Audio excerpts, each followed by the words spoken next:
kontrak sekian, untuk berukur sekian, ini uang. Nah, uang-uang ini dibagi dengan total, dapatlah bobot. Contoh misalnya, ini bobot untuk sepeda berapi 15,963. Dari mana? Dari D23, D21 ini ya kan? Nah, ini dibagi di bawah totalnya, dapat bobot.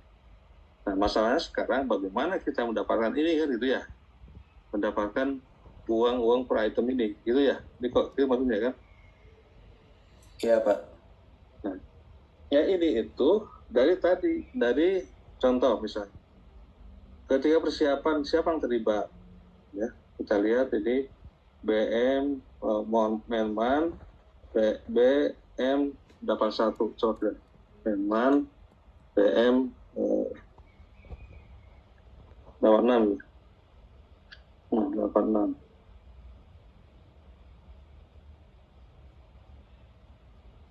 Nih, contoh kita dari sini.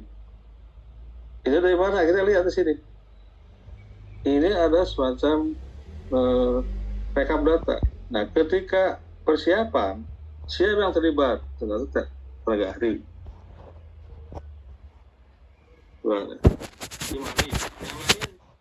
Enggak, cuman office manager yang terlibat. Sekretaris, audisi keuangan, operator komputer, kemudian pesuruh, jumlahnya sekian terlibatannya. Nah, terus misalnya kalau penyusunan rencana mutu kerja, siapa yang terlibat? Topografi, siapa yang terlibat? Ketua tim masuk, ahli struktur tidak, kemudian perencanaan irigasi masuk, geodesi masuk, kemudian yang lain-lain tidak masuk, ya.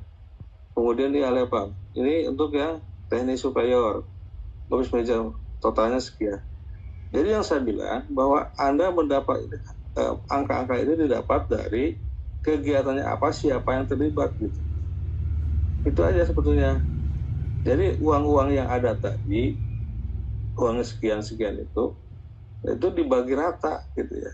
Jadi kayak dibagi rata.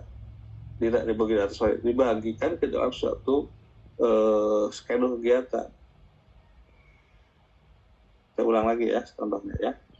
Yang mudah aja lihat kegiatan persiapan.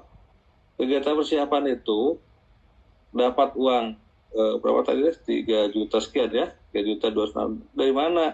Itu dari siapa yang terlibat?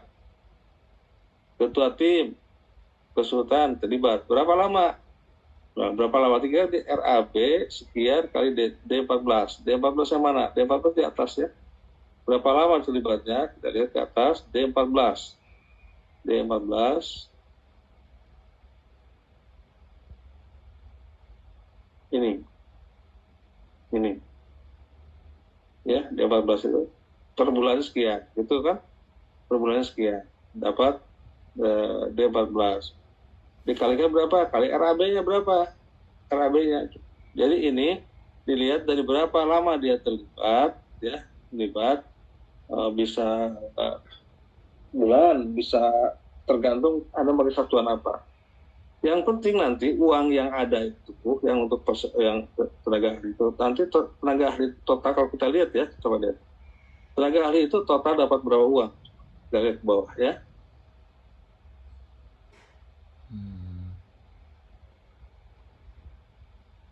45 juta. Lihat di RAB. Personil 45 juta. Ya, personil. Ini kan sama kan? Jadi uang ini nanti, uang gaji sekian itu nanti terbagi pada setiap item kegiatan maksudnya. Ya, tadi kan gitu ya. Saya ulang sekarang.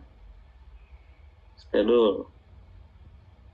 Dapat uang 432. Dari mana? Kita kembali ke map. Sini kan? 43 sekian itu uangnya misalnya si ketua tim itu terlibat di persiapan. Kemudian tidak hanya persiapan itu, tidak hanya dia, tetapi juga yang lainnya terlibat. Sehingga total pada kegiatan persiapan ini ada uang sekian. Uang 3 juta, 2 ini itu berapa bobotnya? Berarti ini 3225 ini dibagi dengan total uang yang anggaran proyek segini ya. dapatkan bobot tadi 0, berapa bobotnya. Jadi langkah yang Anda lakukan ketika tadi bisa seperti pekerjaan seperti yang sudah Diko kerjakan itu, langkah berikutnya adalah mengurai ini, teman-teman semuanya. Niko, Anda tuh mengurai ini. Kegiatan ini siapa terlibat, itu sehingga nanti total uang yang harus diberikan ke tim konsultan itu, yang gajinya berapa tadi? Gajinya itu adalah 45 juta itu, 45 juta ini total selama kegiatan itu, terbagi dia tuh digaji untuk kegiatan apa saja, kurang lebih gitulah kasarnya. Misalnya yang ahli bangunan, geologi lah, dia digaji uang berapa totalnya gajinya itu? Totalnya ada 17 juta 520, 17 juta 520 juta. Benar nggak segitu? Saya lihat geodesi. Ini dia. Benar kan? Sama kan? Persis kan? Gitu. Jadi gaji ini tuh dia terbagi ke dalam kegiatan kita apa saja. Geodesi ini dia terbagi. Pertama dia ikut dalam pengukuran atas sekunder, organisasi lapangan, terus mapa pendahuluan, terus apa lagi? Survei topografi. Kemudian ini adalah analisis data, kemudian penggambaran, terus layout jaringan, terus ini penyusunan konsep data desain, kemudian apa pendahuluan, ini laporan akhir pengukuran, buku ukur, konsep data desain, terus sehingga totalnya semua ini cetak biru misalnya, blueprint, ini kemudian presentasi pembahasan, perulang, laporan interim dan seterusnya, totalnya sekian. Jadi sekali lagi, Anda sebelum dapat bobot itu adalah mengerjakan, membagi, mendeskripsikan semua item pekerjaan yang Anda telah susun itu, pada setiap kali berapa uang yang diberikan. Gitu.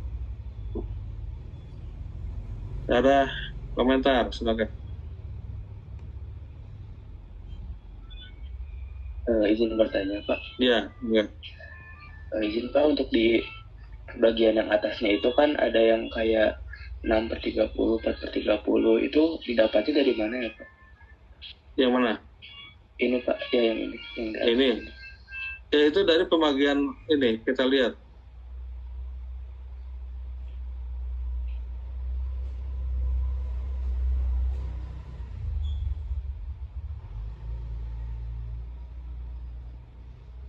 Ini ya, misalnya ini ya, lihat ya.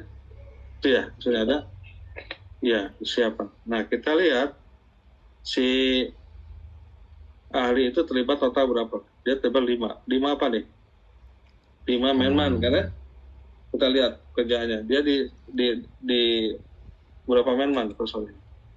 5 manman kan? 5 manman. Nah, kemungkinan, ya saya juga ini agak sedikit per 50 per 50 1/50 ini sebetulnya kemungkinan dia mengambil data dasar, nilai dasarnya 50. Jadi semua angka yang 5 itu dikonversi ke angka 50. Contoh bisa, kalau dia terlibat 5 angka 50 itu ya 5 bulan itu dia ambil angkanya angka dasarnya 30. Ya, bisa aja sih anak pakai angka misalnya 100, bisa aja nggak apa-apa. Yang penting total ketika dia itu kayak 5 manman itu adalah nilainya sama dengan 50 gitu ya. 50 itu. Jadi dibayar angka dasar. Jadi kalau misalnya Anda bingung itu sudah aja pakai angka biasa. Misalnya Anda buat berapa? Contoh misalnya saya ganti nih. Sini itu misalnya angka dasarnya Anda tidak ketua tim misalnya ini 1 orang. Hari aja misalnya terlibat misalnya dalam persiapan ini ketua tim itu misalnya terlibat misalnya untuk 5 hari untuk persiapan. Ya nanti 5 hari yang lain-lain itu akan ganti ke hari juga. Ya, ke hari juga. Misalnya tapi bagiannya ini 150. Ini kan berapa? 5 bulan ya. 5 bulan ini 150 hari. Totalnya harus 150 hari. Nah, begini. 150 hari. ya 50 hari. Jadi nanti semua item ini kita 5 hari terus berapa sih? Kalau totalnya itu 150 hari. Bisa aja sih dikalikan dengan uang nanti sama aja hasilnya. Ya, ini mungkin si pembuat ini membuat angka dasarnya 30. Nah, misalnya ini ada struktur bangunan ya. Bangunan berapa nih? Struktur bangunan dia ambil misalnya berapa struktur bangunan? Struktur bangunan itu dia ini 1,5 bulan. Berapa hari itu? 2,5 hari ya. Nah, jadi totalnya itu dia nanti ganti angkanya 45 hari. Sini 45 hari. Itu. Ya, 45 hari. Jadi ini adalah ganti di sini tuh hari, sekian hari, totalnya harus 45 hari. Ini ahli apa nih? Ahli apa nih? Ahli perencanaan irigasi. Nah, perencanaan irigasi itu berapa? Perencanaan irigasi 4 bulan. 4 bulan. Jadi Anda ganti ini jadi hari. Berapa hari semuanya? Jadi 120 hari. 120 hari. Di atasnya ganti dengan angka 120 hari. Nah, 10 hari. Ini ganti semua angka ini. Nah, ini ganti sehingga totalnya itu menjadi 120 hari. Ya, gitu ya. Yang di pekerjaan ini dia menggunakan angka dasar 30. Apa salah sih? Semua dikonversi ke 30. Oke, maksudnya gitu ya. Jadi angka ini adalah kalau kita lihat lebih baik ke hari aja, biar real ya. Ke hari berapa hari sehingga nanti ketika di kerjaan ini si ahli itu berapa hari dia persiapan 5 hari. Ketika penyusunan rencana kerja ini berapa hari 5 hari.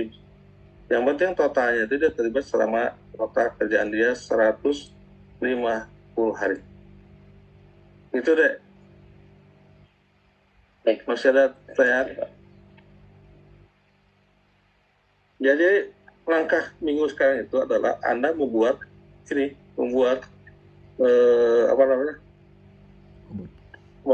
rincian hari ini dikalikan dengan RAB. RAB-nya jadi ketemu sehingga totalnya nanti ketemu angka berapa saya keluarganya.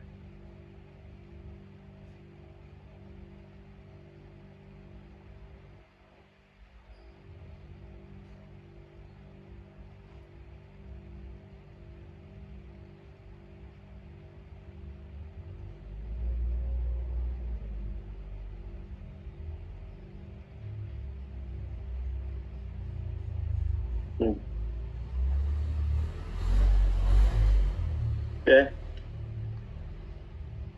Nggak sulit, hanya perlu ketelitian aja. Ketelitian itu Anda harus meneliti.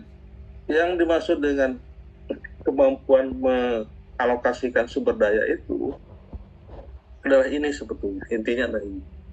Bagaimana Anda mengalokasikan orang, uang, alat, waktu yang ada ke dalam schedule kerja yang real. Ya kalau dengan cara begini saya harap semua konsep manajemen proyek itu dari mulai uang yang ada, kerjaannya apa saja mereka, orangnya siapa aja, kemudian dia berapa lama terlibat, langsung dirinci kegiatan apa dia terlibat. Ini kan belajar bagaimana kita mengalokasikan orang, mengalokasikan sumber daya orang, uang yang ada ke dalam kerja sudah selesai. Kan tidak harus bisa kerja persiapan semuanya terlibat, semua persiapan semua terlibat, kan tidak harus. Nah, itu yang dimaksud dengan merencanakan siapa berbuat apa dalam suatu kerja. Contoh sekarang kegiatan apa yang banyak yang setiap saat terlibat? Satu, tim leader harus terlibat semua, office manager terlibat semua tidak, ya. Kemudian siapa lagi? Dia sekretaris, keuangan ternyata dia ada beberapa yang tidak terlibat. Operator keuangan hanya tertentu aja tidak terlibat, ya. Nah, kemudian ahli apa yang paling jarang terlibat misalnya teknisi gambar, dia kerja di sini, ya kan? Ketika dia bicara tentang penggambaran topografi, yang lainnya nggak terlibat apa-apa, dia selesai gitu. Ya tidak harus teknisi gambar itu terlibat semua item kegiatan dibayar selama 5 bulan kan tidak harus. Dia hanya dibayar setara dengan bobot berapa? 0,061. Apakah itu penting? Penting. Sebab walaupun bobotnya 0,61, kalau tanpa dia nggak selesai kerjaan ini kan.